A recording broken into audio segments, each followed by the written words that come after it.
President Biden celebrated the holidays with a bill signing blitz on Christmas Eve. He is now on his way to the U.S. Virgin Islands to spend time with his family the week leading up to New Year's. But before leaving, the president was busy able to sign 50 bills into law, including one that formally makes the bald eagle the country's official bird. CBS News congressional correspondent Scott MacFarlane joins us now with more on all of this. Scott, good to see you. So what are some of the other pieces of legislation that Biden signed on Christmas Eve? This whole range of things that is now law, starting with bald eagles and concluding with a hazing bill that many people, many activists have been pushing forward to address college hazing.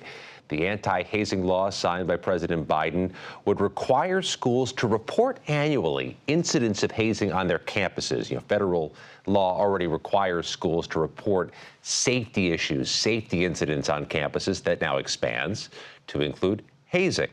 You also see at the bottom of your screen the No Corruption Act. That's actually addressed at members of Congress to deny members of Congress who are convicted of public corruption issues, bribery, fraud, from collecting federal retirement benefits. That doesn't come at a moment of trivial nature. It doesn't come in a vacuum, Chanel. It comes in the same year we saw members of Congress either convicted of or plead guilty to corruption issues. Bob Menendez, the New Jersey senator, convicted at trial. George Santos, the former New York congressman, pleaded guilty to face sentencing in February.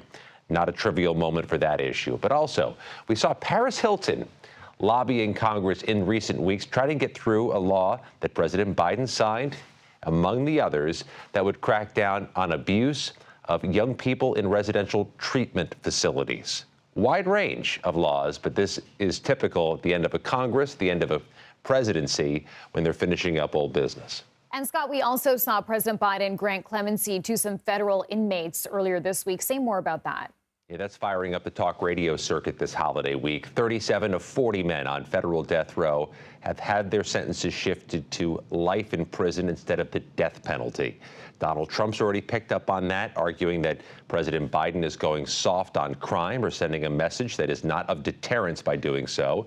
The president has said that this is a shift from a policy of death penalty to a policy of life imprisonment to show the next administration what priorities should be. But to be clear, this is 37 out of 40, Chanel.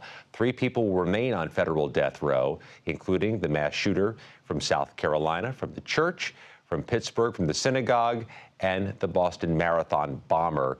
Look for that to be an issue President-elect Trump picks up on before he takes office as something he argues is a misstep by President Biden. All right. And we also know President Biden has now less than 2 weeks to make a decision on the deal between Japan's Nippon Steel and U.S. Steel. So what do we know about where he stands on this issue today? An odd issue of parallel between President-elect Trump and President Biden. Nippon Steel and U.S. Steel, that merger has caused any amount of controversy in steelmaking communities. Think about Western Pennsylvania, Southeast Ohio, areas in which Democrats and Republicans have been fighting some pretty vicious battles to court voters. The CFIUS agency, the Committee on Foreign Investment in the United States, came back with a mixed bag of results as it analyzed the national security impacts of a Japanese steelmaker taking over a U.S. steel company, a legendary U.S. steel company. President Biden could be the ultimate arbiter here, whether to stop this merger or whether to allow it to go through. There are arguments that the Japanese are well-resourced, could breathe some new life into those U.S. steel mills. There's also the argument that that is giving a foreign country too much power over a critical U.S. industry. We wait for that decision in the 11th hour of this Biden administration. Time is ticking. Okay, Scott MacFarlane, thank you.